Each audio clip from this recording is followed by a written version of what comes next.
So obufumbo bwaffe tekubangamu mukwano, tekubangamu kwagalana, mpi, bikonde, fuluma ebweru, tambula genda naye ng'otuula ku lw'abaki? Ku lw'abaana. How did this woman give birth to 44 children at the age of 36? Mariam Nabatanzi delivered twins a year after she was married off at the age of 12. 5 more sets of twins followed, along with 4 sets of triplets and 5 sets of quadruplets. 3 years ago, however, the 39-year-old Ugandan was abandoned by her husband, leaving her to support their surviving 38 children alone. This has thrown her family into poverty. She lives with her children in 4 cramped houses made of cement blocks and topped with corrugated iron in a village surrounded by coffee fields 31 miles north of Kampala. Now 40, doctors have taken action to stop Mariam having more children. She said the doctor told her he had cut my uterus from inside. Her epic run of pregnancies began after her first sets of twins were born. When she went to the doctor, it was noted that she had unusually large ovaries. He advised her that birth control-like pills might cause health problems. Yet the children kept coming and coming. Family sizes are at their largest in Africa. In Uganda, the fertility rate averages out at 5.6 children per woman, one of the continent's highest, and more than double the global average of 2.4 children, according to the World Bank. But her 38-child family is probably the country's biggest brood. Dr. Charles Kigundu, a gynecologist at Mulago Hospital in Kampala, Uganda, told the Daily Monitor that the most likely cause of Nabatanzi's extreme fertility was hereditary. He said, her case is genetic predisposition to hyperovulate, releasing multiple eggs in one cycle, which significantly increases the chance of having multiple births.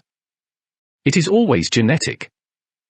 Her last pregnancy, 3 ago, had complications. It was her 6th set of twins and one of them died in childbirth, her 6th child to die.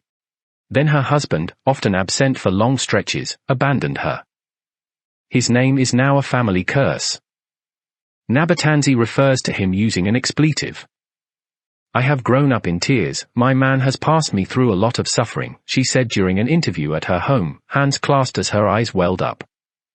All my time has been spent looking after my children and working to earn some money. Desperate for cash, Nabatanzi turns a hand to everything, hairdressing, event decorating, collecting and selling scrap metal, brewing local gin and selling herbal medicine. The money is swallowed up by food, medical care, clothing and school fees. Her eldest child Ivan Kibuka, 23, had to drop out of secondary school when the money ran out. He said, Mum is overwhelmed, the work is crushing her, and we help where we can, like in cooking and washing, but she still carries the whole burden for the family.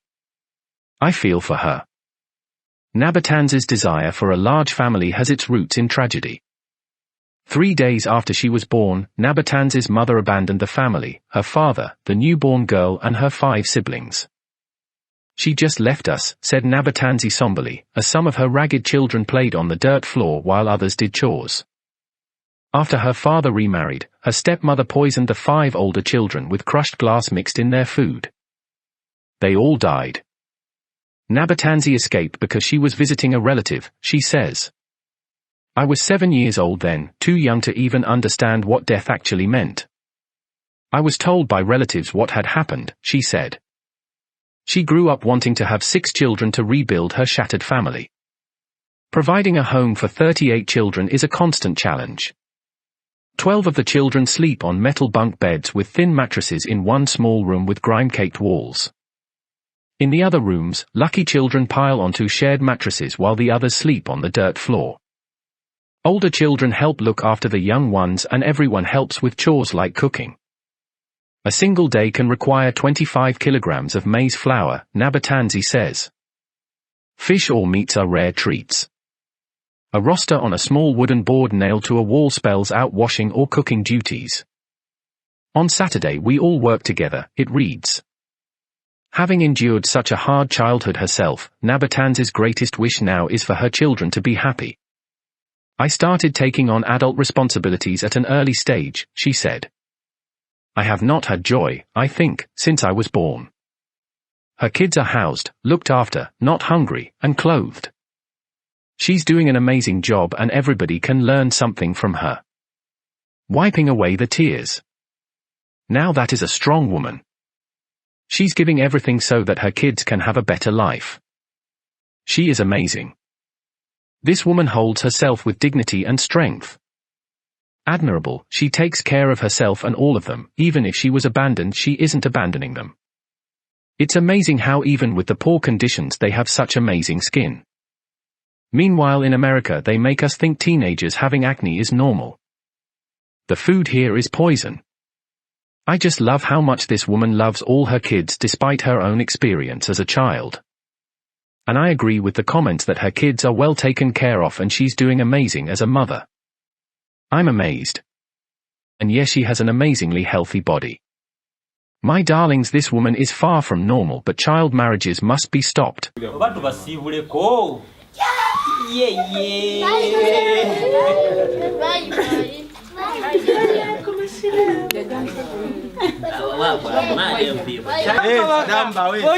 Kusazeko baby mukafunda kusazeko nga majega mini kusazeko nga aji kumuchele kusazeko tolina omponera leka kulage wako njagala kulage ndi superstar mbyalo vuna ke kandi master wekuba kuwana ndi Sylvester balala baveka ba monster bayite ko balape nga ku poster jange wange kulage triple star Ssaabasajja Ronald Muwenda Mutebi ne Najinda baweereza engoma eno pwe mwejuddemu amadinda kali baakendo baatugamba okalabira ku mukonda eliiso linene naye obujonjo buba makasonda nze mpita panyapanya obusente nga mbusonda kutuusa lwenkikutte bampita big spender peereza spand sumulule ekitanda kwoyo kwebaka ekitanda jegala nakitunda mazina ga mutanda agundegunde ayibeene kabaka wa Buganda aluga waba football ze mpita kepa masanda bula mpomesa oluganda La la la la la la la la la la la la.